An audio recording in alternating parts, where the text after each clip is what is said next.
Hola, buenos días. Vamos a ver en este pequeño vídeo una de las técnicas que más, bueno, no que más se utilizan, pero sí que están presentes en muchos procesos industriales. En parte me estoy refiriendo al control en cascada. El control en cascada se utiliza para cuando en un proceso está afectado por perturbaciones y además nosotros tenemos la posibilidad de medir esas perturbaciones. De algún modo sería como una mejora al control, al lazo de control que tenemos, añadiendo la información que estamos obteniendo de las perturbaciones.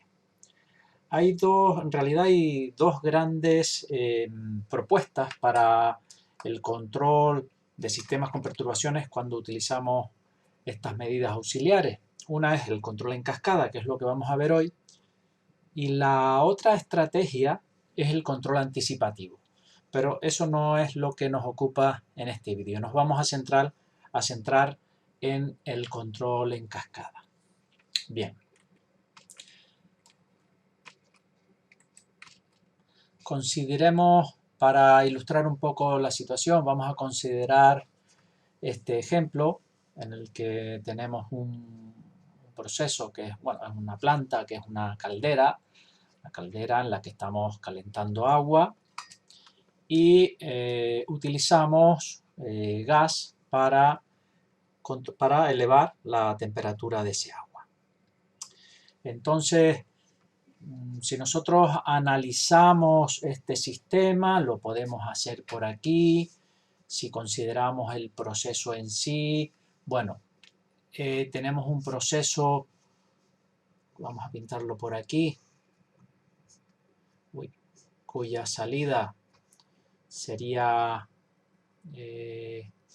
esta variable de temperatura. Vamos a suponer incluso, no voy a colocar el sensor, pero vamos a suponer que esto ya es directamente la variable medida por el sensor. El proceso evidentemente debe tener una entrada.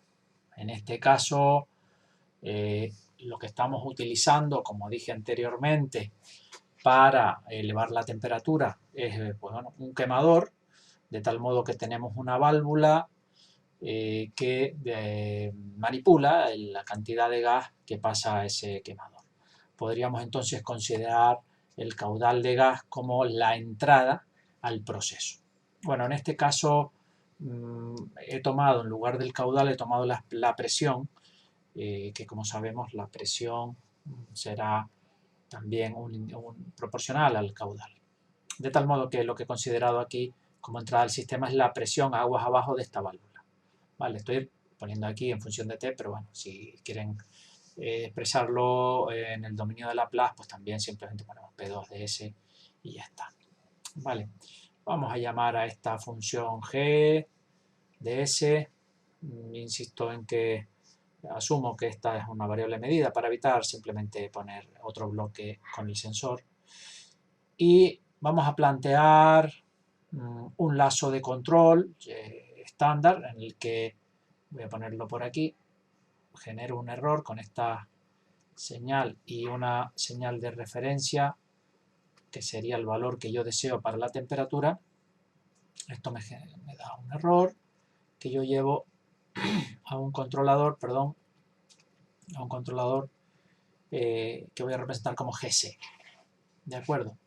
Y este controlador pues generará una variable, vamos a llamarla U, que entraría a el elemento de actuación, que en este caso pues será la válvula que mencionaba anteriormente. Vamos a llamar a esto GV de S. Bien, esto, si nosotros planteásemos el control de este sistema, pues este sería de forma esquemática los elementos que tendríamos. Lo que nos ocupa ahora es lo siguiente. Vamos a considerar, en este caso, que esta variable que tenemos aquí, la presión de gas, la presión de suministro, en lugar de ser una presión constante, pues es una presión que fluctúa o que varía, que por otra parte es común en cualquier sistema, puesto que la presión de suministro, como todos sabemos, pues puede sufrir fluctuaciones en función de las demandas y de otros elementos y de otros factores que también le afectan. ¿Vale? De tal modo que esa perturbación P1, si consideramos las variaciones de esa variable como una perturbación, pues lo que van a provocar es que yo teniendo la válvula en una apertura fija, pues una variación en P1, a pesar de yo no abrir o cerrar la válvula, pues me va a provocar que la variable P2 cambie. ¿De acuerdo? De tal modo que, de algún modo, si quiero representar esa perturbación, lo que voy a hacer es esto, voy a indicar de este modo. Las perturbaciones suelen indicarse así, entrando por la parte superior del bloque.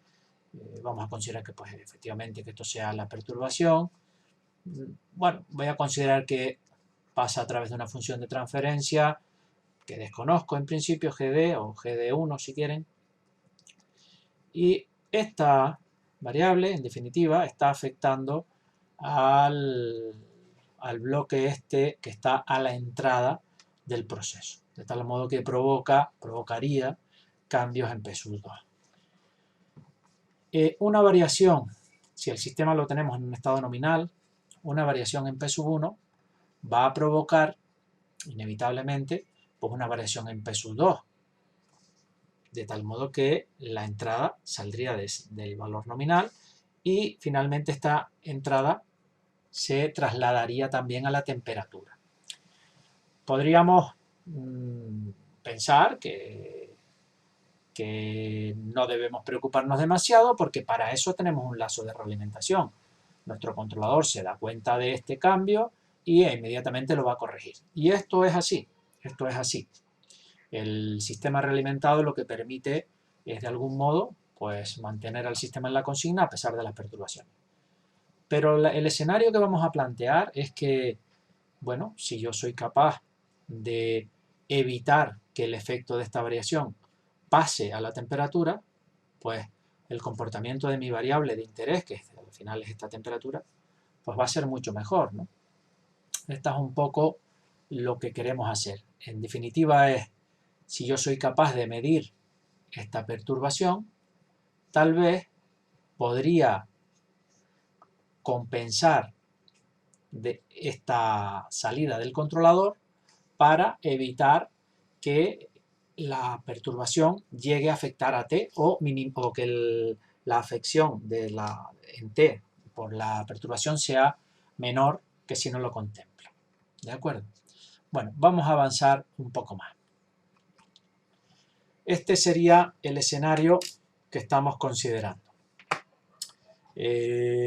Como decía antes, el proceso con la variable de temperatura como salida, la entrada P2 y el controlador que se encargaría pues, de mantener la temperatura en el valor T_R de referencia.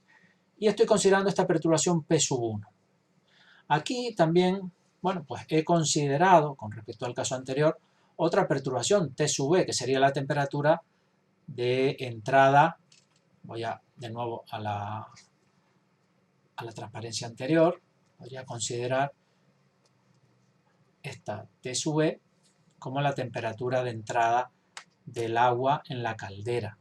Entonces, esto también podría ser una perturbación, es decir, esa temperatura que en principio queremos que esté fija, pues por lo que sea, la entrada o la variación de temperatura existe y no siempre, esto lo vemos en casa, no siempre la temperatura que nos llega está a la misma temperatura, está al mismo valor. Por lo tanto, también, igual que razonamos para esta variable P1, pues podríamos considerar esta otra perturbación que está entrando por aquí. La diferencia ahora es que esa perturbación no está, digamos, afectando a la P2, digamos que estaría más bien en este otro bloque, ¿de acuerdo? Esa perturbación T_E estaría más en este otro bloque. Lo voy a pintar aquí y entraría también con una función de transferencia que en principio no la conozco, pero digamos que la forma en que afectaría esta T sub E al sistema sería en este bloque. ¿De acuerdo? Esto lo he puesto a propósito porque el control en cascada se centra en proponer soluciones cuando la perturbación está en este primer bloque, en la entrada, en esta variable, cuando la perturbación está afectando a esta variable. Cuando la perturbación, como es la T sub E, está afectando a esta, en este caso afectaría a T directamente, ya el control en cascada no nos sirve, ¿de acuerdo? Entonces lo he puesto aquí simplemente para identificar cuándo vamos a hacer uso del control en cascada. Bien, retomamos entonces este diagrama en limpio que tenemos aquí y lo que vamos a proponer es precisamente lo que es el control en cascada. Es una solución muy intuitiva, en el sentido de que yo tengo esta variable que se está viendo perturbada por esta otra variable de perturbación y de algún modo lo que quiero es, bueno, mi variable que yo no quiero que se mueva debido a esta perturbación. Por lo tanto, voy a añadir aquí de algún modo un controlador adicional, lo voy a poner por aquí, lo voy a escribir en sucio y luego ya lo pinto en limpio. Lo que añadiría sería un controlador adicional aquí. De nuevo no he puesto el sensor para evitar muchos bloques, pero bueno, entendemos que esta variable hay que medirla. Si quieren ponerlo, pues lo ponen por aquí. Un sensor G sub T de S y ya estaría. Vale, voy a borrar esto para que se vea bien. Vale, esto sería un sensor para medir la P sub 2, evidentemente. Y aquí un controlador que voy a llamar GCS. ¿De acuerdo? Bien, esta sería lo que propone el control en cascada, es decir, hay una variable que se está saliendo de su valor debido a una perturbación y lo que voy a hacer es meter un controlador para llevar esa variable a su valor. ¿De acuerdo?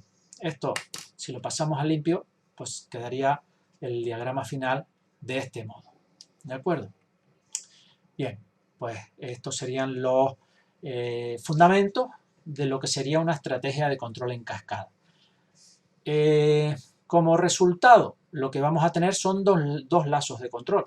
Un lazo de control que se llama control secundario o esclavo, que sería este lazo interno, y un lazo principal, que sería el control primario o máster, o bueno, puede que lo vean con otra denominación, pero en general la idea es que hay un control principal y luego un control secundario que se encarga de esa variable interna. Bien, entonces vamos a trasladar esta idea a otro ejemplo. Consideremos un intercambiador de calor, como es este que tenemos aquí, donde tenemos un lazo de control implementado. ¿De acuerdo? Si yo fuera a hacer el lazo de control de el diagrama de bloques, perdón, de este sistema, pues me quedaría, voy a hacerlo por aquí, me quedaría algo así. Bueno, voy a pintar primero el proceso, que siempre tenemos aquí una variable t, ¿de acuerdo?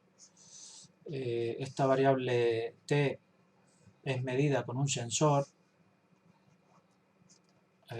generando esta variable tm, ¿vale? Que sería esta. Voy a llamar a esto gt, a esto lo voy a llamar gp. Y aquí lo que tengo es un actuador.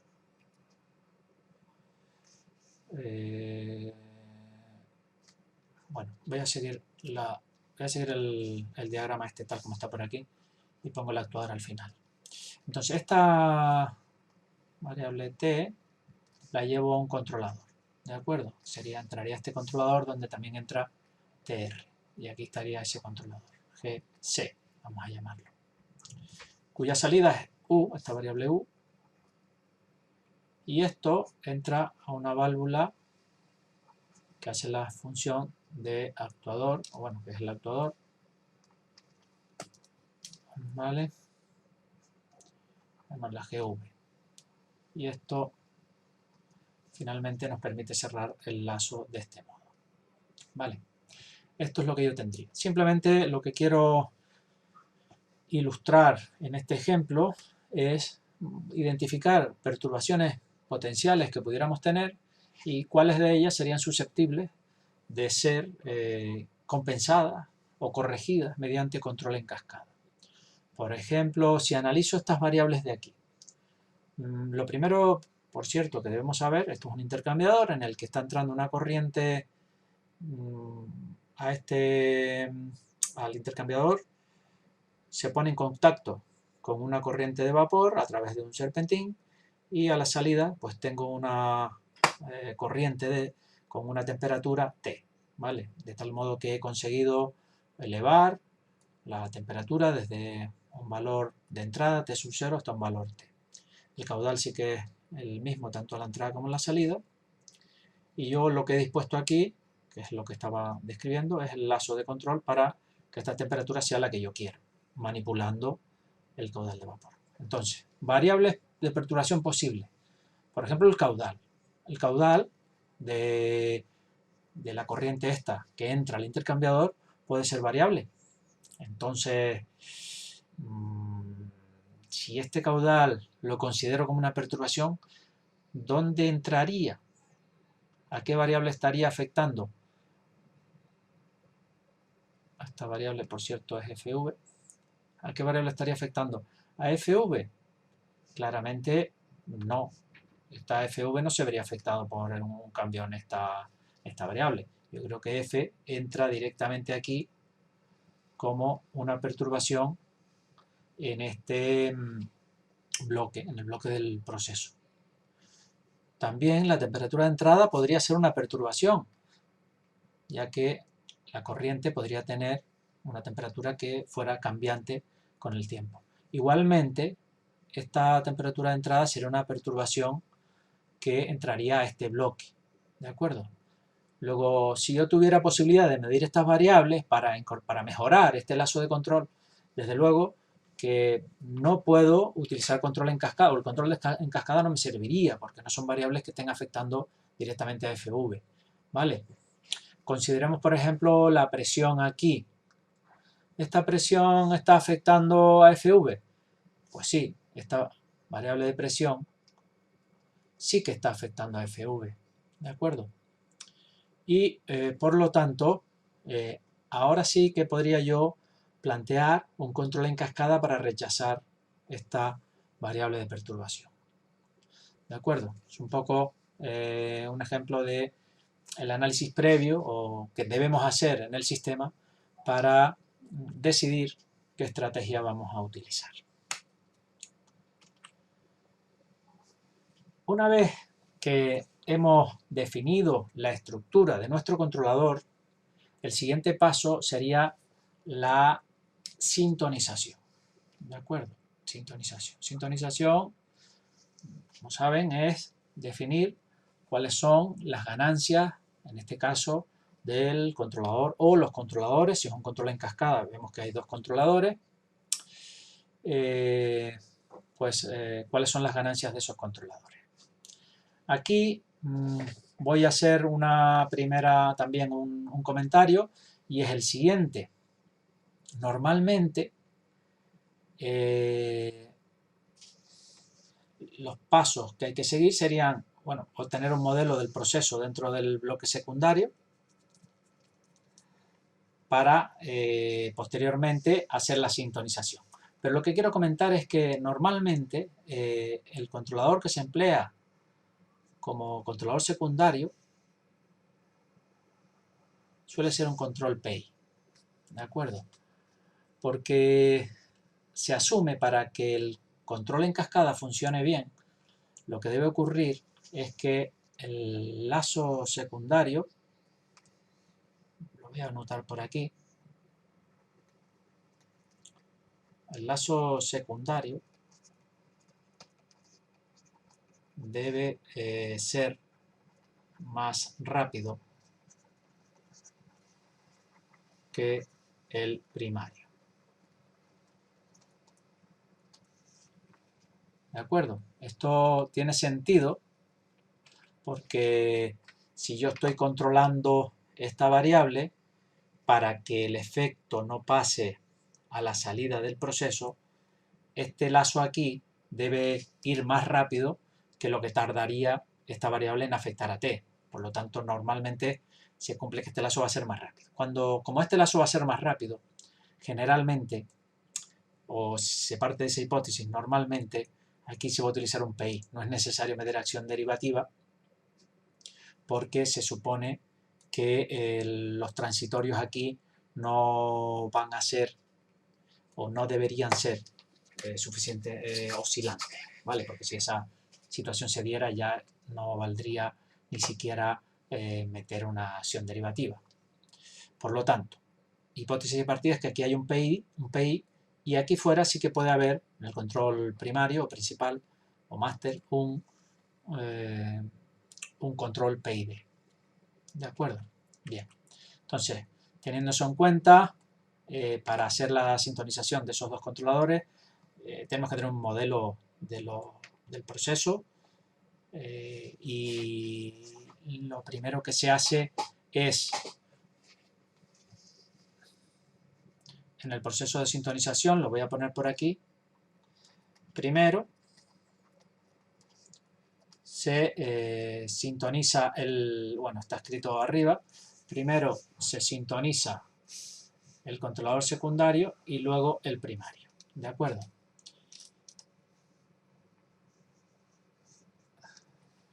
Entonces, para eso tenemos un modelo del proceso dentro del bucle secundario y podemos luego ya sintonizar el control PI siguiendo algunos de los criterios que conozcamos. Por ejemplo, el criterio de Ziegler-Nichols, que es uno de los que comúnmente se utiliza. Y en esta segunda parte, que es estos dos apartados que estoy poniendo aquí, lo que se realiza es el ajuste del control primario. Y para eso tenemos un modelo desde la entrada al bucle secundario, que sería como el punto de consigna de ese bucle secundario, pues desde esa variable hasta la variable controlada obtenemos el modelo equivalente. ¿De acuerdo? Una vez tengamos este modelo, pues podemos también sintonizar el controlador principal, utilizando algún criterio como los que mencionábamos anteriormente, criterio Ziegler-Nichols o el de Cohen-Kuhn o cualquier otro. Para poner en práctica estas ideas vamos a considerar de nuevo el ejemplo que mencionábamos anteriormente, que es el de una función, el control en cascada de una caldera. ¿De acuerdo?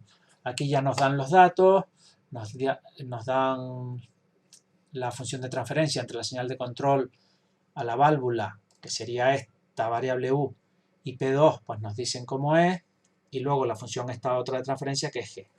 Bueno, lo podemos escribir por aquí si quieren, GV, que sería esta, sería primer orden con constante de tiempo de 2 segundos. Entonces tendríamos que poner aquí pues una constante de tiempo de 2, una ganancia estática de 0,5 y un tiempo muerto de 1 segundo. Quedaría de este modo. Mientras que G pues quedaría como constante de tiempo de 15 segundos, la ganancia de 1 y en este caso un tiempo muerto mayor que menos de 10 segundos. ¿De acuerdo? Bueno, pues tenemos el sistema que queremos controlar, hemos obtenido el diagrama de bloques, tenemos los modelos de los dos elementos que intervienen y ahora proponemos la solución para resolver este problema. ¿De acuerdo? Aquí simplemente he reescrito las funciones de transferencia en limpio y este es el diagrama que teníamos. Recuerden que lo que hacíamos, como lo que queremos es rechazar esta perturbación P sub 1, que está afectando a P sub 2, lo que hacemos es incorporar un lazo, lo voy a pintar sobre esto, un lazo de control aquí, secundario, de tal modo que lo llamamos GCS, que se encargaría de hacer que esta variable p2 no se salga del punto que le indique el controlador. ¿De acuerdo? Bien, esa es la estructura, ya lo vimos anteriormente, del control en cascada. Y el siguiente paso, una vez que ya tenemos esto claro, es realizar el ajuste. Aquí he puesto, recordado, un criterio, podemos utilizar, como dije, cualquier otro, pero bueno, el de Ziegler-Nichols establece que por un control PI esto sería la propuesta, donde tau p se refiere a la constante de tiempo, ¿vale? Esto TP es la constante de tiempo del proceso que se esté controlando, TM es el tiempo muerto y KP es la ganancia del proceso, ¿de acuerdo? Y TM es el tiempo muerto, como ya sabemos. Bien, con esto en mente, tiempo muerto. Vamos a hacer el ajuste, voy a pintar esto en limpio, lo que acabo de escribir. Fíjense, insisto en que en la práctica es necesario aquí añadir un bloque, un sensor. Yo no lo estoy poniendo para que los diagramas de bloques sean más sencillos y asumo que ya directamente P2 es la variable medida. Bueno, en este caso, primero voy a ajustar el control secundario. ¿De acuerdo? Estoy ajustando el controlador secundario. Pues yo miro cuánto vale esto, el modelo este, que es el que está viendo el controlador, pues G sub V, pues será, bueno, lo tenemos arriba, o sea que no es necesario ni escribirlo, lo tenemos arriba, pues la ganancia si era 0,5, o sea que KP es 0,5, tau es 2 y TM es 1, por lo tanto el ajuste de este controlador sería 0,9 dividido entre K, que sería 0,5 por la ganancia, por la constante de tiempo y dividido por el tiempo muerto, que en este caso es 1, ¿vale? Bueno, pues lo que dé. Sería 0,9 si no me equivoco. ¿De acuerdo? Y aquí lo mismo. Esto sería 3,33 por T sub M, que sería 3,33 por T sub M vale 1, que sería 3,33. ¿De acuerdo? Bueno, pues ya estaría ajustado este controlador. Este controlador estaría ya ajustado. Ahora vamos a ajustar este otro. ¿De acuerdo? Bien, para ajustar este otro, limpio esto. Estoy ahora con este otro. Estas son las ganancias que propone el criterio de Ziegler-Nichols. Y aquí, bueno, hay que hacer alguna aproximación porque ahora lo que está viendo el controlador principal es este bloque, ¿vale? Voy a llamarlo G1, por ejemplo, G1, y luego G, ¿no? Entonces está viendo el producto de estos dos. De tal modo que la ganancia esta KP sería pues el producto de KP de 1 de esta función por KP de G. Pues lo voy a llamar así KP nada más, ¿vale? Entonces la ganancia no es problema porque esto daría KP1 por KP, pues la ganancia de G es 1, ¿vale? Por tanto será 1. Y la ganancia de esto, de G1, ¿cuánto es? Podríamos decir, es que no lo sé, no tendría que hacer el cálculo, etc. Pero es muy sencillo. Si yo tengo aquí un control PI, y esto es un sistema de primer orden, lo que yo sé es que el error va a ser 0. ¿Qué quiere decir que el error sea 0? Pues si yo represento esto aquí, digamos G1, ¿no? Esto es P2 y esto es U, ¿vale? U más P2, significa que si este lazo funciona como debe, cuando yo a U le meto una entrada, vamos a poner que sea un 5, P2 al final alcanzará también el valor 5, porque se supone que P2, si el error es 0, debe alcanzar el mismo valor que U. ¿De acuerdo? Por lo tanto, lo que quiere decir esto es que la ganancia de ese lazo con un PI va a ser 1 también. ¿De acuerdo? Por lo tanto, la ganancia está total. Bueno, si esto lo llamé KP, aquí tengo que poner KPG para no equivocarme. La ganancia KP, que sería esta, pues sería 1, ¿vale? Con lo cual ya lo tenemos. El tiempo muerto,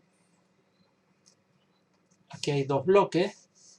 El tiempo muerto es la suma, en este caso sería el tiempo muerto que hay aquí más el tiempo muerto que hay aquí. Entonces el tiempo muerto de G1, tiempo muerto de 1, más el tiempo muerto que hay en G.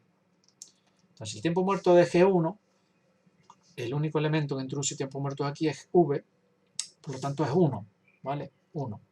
Mientras que el de G, pues miro cuánto vale, voy a G y el tiempo muerto es 10, por lo tanto será 1 más 10, ¿vale?